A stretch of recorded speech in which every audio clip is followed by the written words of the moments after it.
wanted to bring in a psychotherapist and author, Robi Ludwig, to talk to us about how maybe people watching are in this kind of situation or know people in this kind of situation. First, how does sharing the story, good morning, Abigail, how does sharing the story help other people?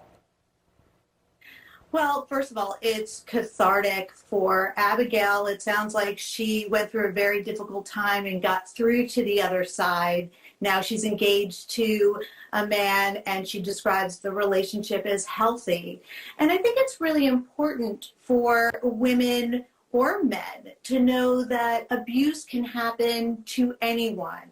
Anyone can be vulnerable.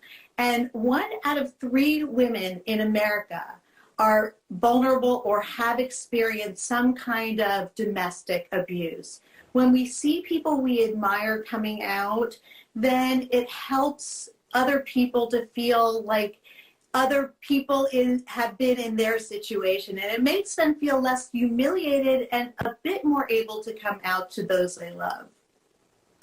Robi, I feel like this is an unfortunate part of this, but sometimes there are people who, when they hear this kind of story, they seem to automatically say something like, well, if she's covering up her bruises, I guess she was fine with it. Or, you know, maybe she says that, but we never saw bruises. It's almost like the person's story is used against them to undercut them.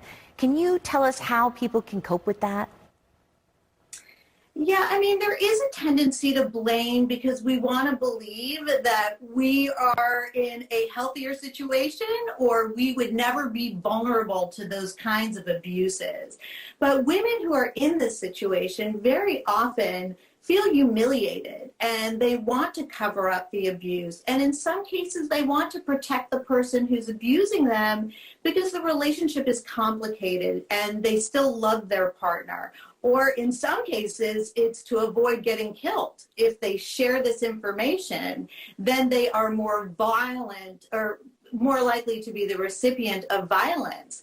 So we really have to change that story around and understand that people who are in that type of situation are traumatized, humiliated, frightened, and doing their best to survive the best way they know how. Yeah, and you know, you were just talking about violence, but there's all kinds of abuse. It can be verbal, it can be emotional.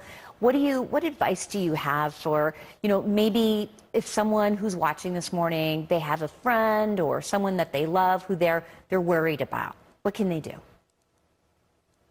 Well, I think the most important thing is to reach out and to listen. And what they advise is for family and friends not to suggest leave this person right away because there is an attachment there. So to keep open, listen, and say, I'm really sorry you're in this horrible situation. Is there anything I can do to help?